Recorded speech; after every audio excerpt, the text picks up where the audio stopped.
السلام علیکم لسنرز، شروع کرتے ہیں آج کی سٹوریز اللہ کا بابرکت نام لے کر جو انتہائی عالی رتبہ اور بہت جلیل القدر ہے۔ آئی ہوپ میرے سبھی لسنرز بالکل ٹھیک ہوں گے اور آپ لوگ سردی کتنا انجوائے کر رہے ہیں، اپنا فیڈ بیک ضرور دیجیے گا۔ اور آج سرگودا میں بھی بہت زیادہ ٹھنڈ ہے، بہت زیادہ سردی ہے۔ اور آج جو خوفناک کہانی شیئر کی ہے میری ایک لسنر جن کا نام مریم ہے، مریم بطول لاہور میں رہتی ہیں، اور وہ کہتی ہیں کہ سردی کی یہ سخت راتیں اور اوپر سے آپ کو یہ معلوم ہو کہ آپ کے گھر میں جنات کا بسیرا ہے اور گھر آپ کا اتنا بڑا ہو جو کہ جس کے گھر کے جس حصے میں آپ نہیں جاتے ادھر کیا تاثرات پیدا ہوتے ہیں انسان کو، وہ میں آج آپ کے ساتھ شیئر کروں گی۔ مریم کہتی ہیں کہ ہم لوگوں کا گھر لاہور کے قدیم گھروں میں سے ایک گھر ہے۔ میرے پردادا نے اس حویلی کو خریدا تھا۔ میں آپ کے ساتھ اپنی حویلی کا نیم مینشن نہیں کروں گی، لیکن میں آپ کو اپنی حویلی کے متعلق یہ ساری باتیں بتاؤں گی کہ یہ تب کی حویلی ہے جب ادھر سکھ رہتے تھے، یعنی سکھوں کے دور کی حویلی ہے، اور یہ سکھوں کی ہی حویلی ہے جب پاکستان اور انڈیا تقریباً ایک تھا، لوگ آتے جاتے تھے۔ حتیٰ کہ وہ کہتی ہیں کہ ہم لوگوں کی جو حویلی ہے اس کے اندر نیچے انڈیا جانے کے راستے بھی ہیں۔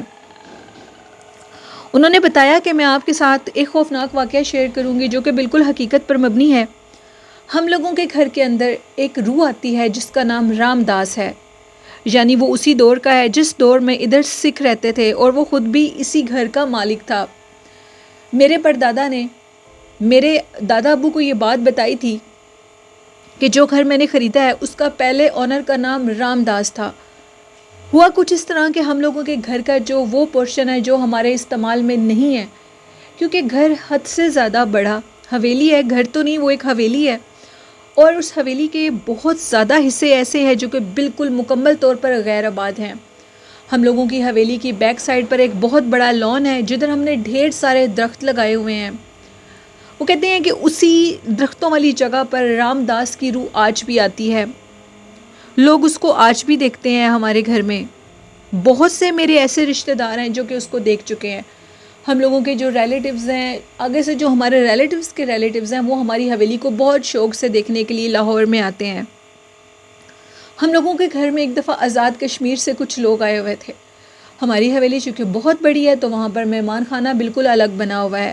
اسی مہمان خانے میں ہم لوگوں کے کچھ گیسٹ رکے ہوئے تھے۔ وہ جو گیسٹ ہمارے رکے ہوئے تھے ان میں سے کچھ لوگ ہماری حویلی کو رات کے ٹائم گھوم پھر کر دیکھ رہے تھے، کیونکہ جو حویلی ہے وہ بہت زیادہ بڑی ہے۔ کہتے ہیں کہ رات کے ٹائم جب ہم ان درختوں والے باغیچے میں گئے، ہمیں ایک سکھ یاتری، ایک سکھ کھڑا ہوا نظر آیا۔ وہ کہتے ہیں کہ اس سکھ کو جیسے ہی ہم نے دیکھا تو ہم کافی حیران اور بہت زیادہ سرپرائز ہوئے کہ یہ آخر اتنی رات کو ادھر سے کہاں آ گیا ہے۔ اس شخص کے کپڑے بالکل اسی طرح تھے جیسے سکھ لوگ پہنتے ہیں، سر کے اوپر اس نے پگڑی باندھی ہوئی تھی۔ ہم اس کے قریب گئے جیسے ہی تو کیا دیکھتے ہیں کہ وہ شخص ہماری طرف پلٹا ہے، اور اس کی جو آنکھیں ہیں وہ کچھ عجیب سی محسوس ہو رہی تھی۔ ہم نے اس سے پوچھا کہ تم کون ہو؟ وہ شخص ہماری کسی بات کا کوئی جواب نہیں دے رہا تھا اور اشارہ کر کے کہتا ہے کہ میرے پیچھے آؤ۔ ہم نے سمجھا کہ شاید وہ بول نہیں سکتا، ہم لوگ اس کے پیچھے چلے گئے۔ ہم لوگ جیسے اس کے پیچھے گئے تو وہ ہمیں حویلی کے ان حصوں تک لے کر گیا جن ہم نے تو کبھی وہ حصے دیکھے بھی نہیں ہوں گے۔ انہوں نے بتایا کہ وہ ہمیں حویلی کے تہہ خانے کے اندر لے گیا۔ ہماری حویلی کے اندر مریم کہتی ہیں 2 تہہ خانے بنے ہوئے ہیں۔ انہوں نے کہا کہ ایک تہہ خانہ بالکل اس جگہ پر ہے جہاں ہماری رہائش ہے، اور دوسرا تہہ خانہ بالکل باہر والی سائڈ پر ہے۔ وہ ہمیں تہہ خانے کے اندر لے گیا۔ جب ہم تہہ خانے کے اندر گئے تو ادھر ڈھیر سارے اور بھی سکھ برادری کے لوگ بیٹھے ہوئے تھے، اور وہ سب آپس میں باتیں کر رہے تھے۔ ہمیں دیکھ کر وہ سب کے سب خاموش ہو گئے۔ اس سکھ نے جا کر کہا کہ آؤ میرے مہمانوں سے ملو۔ ہم ان سے ملے۔ وہ کچھ کہوا وغیرہ پی رہے تھے، ان کے ہاتھ میں کہوا تھا۔ کہتے ہیں کہ اس بات کو 2 مہینے گزر چکے ہیں، اور انہوں نے ہمیں بھی پیشکش کی کہ آپ بھی یہ کہوا پئیں، تو ہم نے پینے سے انکار کر دیا اور کہا کہ ہمارا پیٹ فل ہے، ہم کھانا وغیرہ کھا کر آئے ہیں۔ وہ جو سکھ تھے انہوں نے ہمیں کہا کہ آپ لوگ ادھر ہی بیٹھ جائیں، ہم لوگ آپ سے کچھ باتیں کرنا چاہتے ہیں۔ ان سکھوں نے ہمارے ساتھ باتیں کی۔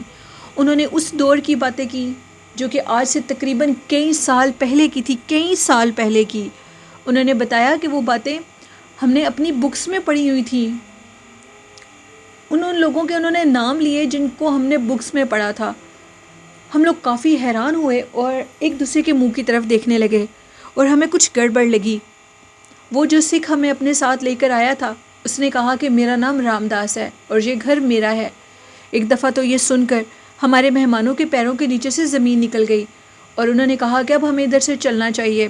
جیسے ہی وہ اٹھ کر ادھر سے گئے، وہ باہر کی طرف بڑی تیزی سے آئے تو پیچھے سے بالکل خاموشی ہو چکی تھی۔ کافی حیران ہوئے کہ اچانک سے تہ خانے کے اندر سے خاموشی کیسے ہوگی، ابھی تو ادھر اتنے زیادہ لوگ کھڑے تھے۔ انہوں نے بتایا کہ ہم نے جیسے ہی پیچھے سے پلٹ کے دیکھا تو پیچھے کوئی بھی نہیں تھا، ہر طرف خاموشی تھی۔ ہم لوگوں کے پیروں کے نیچے سے زمین نکل گئی، رونگٹے کھڑے ہو گئے۔ ہم لوگ بڑی جلدی سے قدم بڑھا کر اسی تہ خانے کے اندر سے باہر نکلے اور اپنے مسافر خانے کی طرف چلے گئے۔ مریم کہتی ہیں کہ ہمارے ان مہمانوں نے جلدی سے ہم لوگوں کے گھر کی سائڈ پر جو دروازہ کھلتا تھا اس کو نوک کرنا شروع کر دیا۔ رات تقریباً 2:30 سے 3 بجے کا ٹائم تھا۔ میرے بھائی نے جیسے دروازہ کھولا تو اس نے کہا کہ ہمارے ساتھ ایک بہت عجیب و غریب واقعہ پیش آیا ہے، ہمیں اسی وقت اپنے گھر کے لیے واپس روانہ ہونا ہوگا۔ ہم نے ان کو کہا کہ آپ سکون کریں، اتنی رات کو آپ کہاں واپس جائیں گے؟ لیکن وہ لوگ باضد تھے اور یہ کہہ رہے تھے کہ ہم لوگ جا رہے ہیں، اور بالآخر ہم نے ان کو روکا، وہ تھوڑی دیر رکے، انہوں نے ہمیں ساری بات بتائی، اور اس کے بعد انہوں نے کہا کہ ہم لوگ ادھر سے جا رہے ہیں۔ اور یہ بالکل حقیقت تھی کہ رام داس کی روح اس گھر میں آج تک آتی ہے۔ وہ کہتی ہیں کہ کچھ دن پہلے سردیوں میں، کہتی ہیں کہ دسمبر کے اینڈ کی بات ہے، میں اپنے اوپر والے چھت پر بیٹھی ہوئی تھی، دھوپ بالکل ختم ہو گئی تھی، مجھے ٹھنڈ محسوس ہوئی تو میں نیچے جانے لگی۔ جیسے میں نیچے جانے لگی تو مجھے یاد آیا کہ میری کچھ بکس اوپر پڑی ہوئی ہیں۔ میں اپنی بکس اٹھانے کے لیے دوبارہ چھت کی طرف گئی تو میں کیا دیکھتی ہوں کہ چھت کے اوپر ہم لوگوں کے ڈھیر ساری کوئلے جس میں جلائے جاتے ہیں، وہ کہتی ہیں کہ وہ کوئلے جلانے والی ایک انگیٹھی ٹائپ چیز تھی جو کہ وہاں پر دہک رہی تھی۔ میں دیکھ کر حیران ہو گئی کہ ابھی تو ادھر کوئلے نہیں تھے، یہ کوئلے کس نے جلا کر رکھے ہیں؟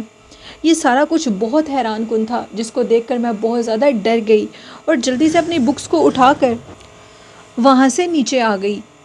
کہتی ہیں کہ ہم لوگوں کا ایک کمرہ ہے، کہا جاتا ہے کہ دادا ابو نے دادا ابو کو یہ بات بتائی تھی، اور دادا ابو نے ہم سب کو انہوں نے بتایا تھا کہ اس کمرے میں رام داس کی روح آتی ہے، اور تم لوگ اس کمرے کو بالکل بھی استعمال میں مت رکھنا، اگر استعمال میں رکھو گے تو وہ بہت سخت مزاج کا ہے اور وہ ہم لوگوں کو بہت نقصان دے دے گا۔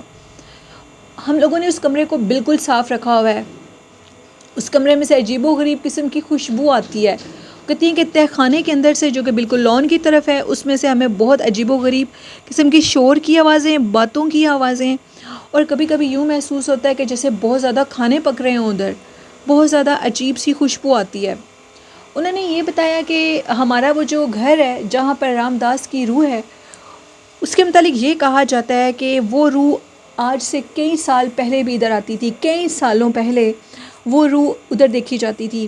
کہا جاتا تھا کہ وہ سکھ جس کی یہ حویلی تھی، وہ ایک بہت بڑا عامل تھا اور وہ ادھر تعویذوں کا کام کرتا تھا۔ اس کی ڈیتھ کے بعد جب میرے دادا ابو نے اس سے وہ گھر خریدا، اور اس کی ڈیتھ کے بعد کہا جاتا تھا کہ اس کی روح کو اس گھر میں دیکھا جاتا ہے۔ وہ کہتی ہیں کہ ہم لوگوں کا جو چھت ہے وہ ایک چھت نہیں ہے، ہم لوگوں کی حویلی میں کئی ڈھیر سارے چھت ہیں کیونکہ حویلی بہت زیادہ بڑی ہے۔ اور میرا بھائی کہتا ہے کہ میں رات کے ٹائم اوپر ایک شخص کو ٹہلتے ہوئے دیکھتا ہوں، نہ جانے وہ شخص کون ہے، کہاں سے آتا ہے، وہ ہمارے گھر کا نہیں ہے، لیکن وہ رام داس کی روح ہے، مریم کہتی ہیں، جو کہ اس گھر میں ابھی بھی آباد ہے۔ ہم لوگ رات کو سوئے ہوتے ہیں تو اچانک سے ہم لوگوں کے جو حویلی کے دروازے ہیں کوئی بہت زور سے بجانا شروع کر دیتا ہے، اور وہ تب بجاتے ہیں جب ہم حویلی میں بہت زیادہ شور شرابہ کرتے ہیں۔ وہ جو سکھ رام داس ہے اس کو یہ بالکل پسند نہیں ہے کہ اس کی حویلی کو آ کر لوگ دور دور سے دیکھیں۔ جب بھی ہمارے ہاں ادھر حویلی کو کوئی دور سے آ کر دیکھتا ہے تو اس کے ساتھ کوئی نہ کوئی ہیپننگ ضرور پیش آتی ہے، جو کہ وہ سناتے ہیں اور وہ ڈر جاتے ہیں اور پھر ادھر نہیں آتے۔ ہم لوگوں کی چھت پر ایک رات کے ٹائم ایک شخص کا چلنا، اور اس کے بعد ہم لوگوں کے کمروں کو بچانا، دروازوں کو بچانا کمروں کے، اور اسی درختوں والے حصے میں اس شخص کا کھڑے ہونا جو کہ ہم بھی اپنی آنکھوں سے دیکھ چکے ہیں۔ اب وہ رام داس کی روح ہے یا کوئی جن ہے، جو بھی ہے یہ تو اللہ ہی بہتر جانتا ہے۔ کہتی ہیں کہ ہمارے گھر میں جو راستہ ہے جو کہ انڈیا کی طرف جاتا ہے، کہا جاتا ہے کہ اس راستے میں اندر کی طرف وہ جو سرنگ بنی ہوئی ہے ادھر بھی بہت زیادہ جنات اور عصیب کا بسیرا ہے۔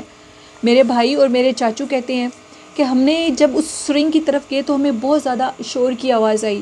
جیسے ہی ہم نے آگے سے جا کر سرنگ کو دیکھا تو وہاں پر ہمیں بالکل تازہ کھانا جو کہ ادھر سے پڑا ہوا ملا، اور دوسری بات یہ کہ ادھر سے کپڑے اور جوتے ملے ہمیں بہت زیادہ، جس کو دیکھ کر میرے چاچا نے میرے بھائی سے کہا کہ ہمیں ادھر سے چلے جانا چاہیے.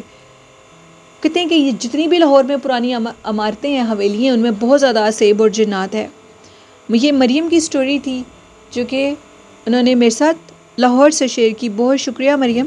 بڑھتے ہیں آج کی لاسٹ سٹوری کی طرف. یہ سٹوری میرے ساتھ رباب نے ہارون آباد سے شیئر کی ہے. رباب کہتی ہیں کہ میں آپ کے ساتھ پہلے بھی سٹوری شیئر کر چکی ہوں کہ میرے گھر میں بہت زیادہ جنات ہیں جو کہ واضح طور پر نظر آتے ہیں، تنگ کرتے ہیں، چیزوں کو اٹھا لیتے ہیں.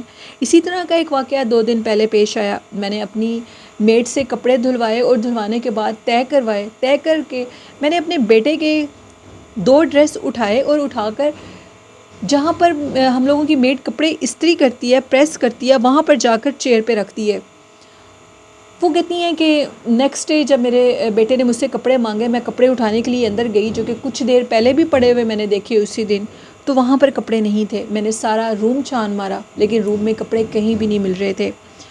کہتی ہیں کہ جیسے ہی میں باہر لوبی کی طرف گئی تو میں جہاں پر کپڑے دھلواتی ہوں وہاں پر کپڑے دھونے والی مشین کے اوپر میرے بیٹے کا ایک ڈریس پڑا ہوا تھا، ویسے ہی سیم جیسے طے لگا کر رکھا تھا.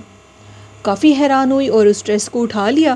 جیسے ہی اندر آئی جس روم میں ہم لوگ سوتے ہیں تو ادھر ایک میرے بیٹے کا ڈریس بیڈ کے اوپر پڑا ہوا، جو کہ کافی حیران کن بات تھی.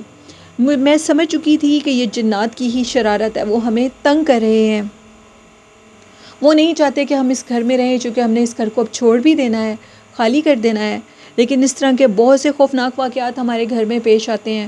اگر ہم شام کے ٹائم باہر ٹیرس پہ بیٹھ جائیں یا لیٹ ہو جائیں وہاں پر بیٹھے تو وہ مخلوق وہاں پر واضح اپنا آپ دکھاتی ہے، بھاگنا شروع کر دیتی ہے، جس سے بچے بہت زیادہ ڈر جاتے ہیں.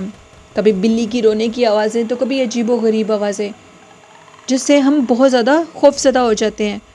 تو یہ سٹوری تھی رباب کی جنہوں نے ہارون آباد سے شیئر کی. بہت شکریہ رباب. یہ تھی آج کی خوفناک کہانیاں. لسنرز کیسی لگیں آپ کو؟ اپنا فیڈ بیک ضرور دیجیے گا. اور سردی بہت زیادہ ہے، اپنے بچوں کا اور اپنے بزرگوں کا بہت خیال رکھیں. والدین جیسی خوبصورت نعمت کی قدر کریں، ان سے محبت کریں. قرآن پاک اور نماز اور درود شریف کو زندگی کا حصہ بنا لیں تو کامیابیاں ضرور ہمارا مقدر بنیں گی. اور یہ کہنا چاہوں گی آپ سے کہ میرے اس چینل نیلم وائس آفیشیل کو اور ہارر ناول آفیشیل کو آپ سب لوگ سپورٹ کریں، چینل کو سبسکرائب کر کے. دعاؤں میں یاد رکھیے گا. اللہ حافظ. اللہ نگہبان.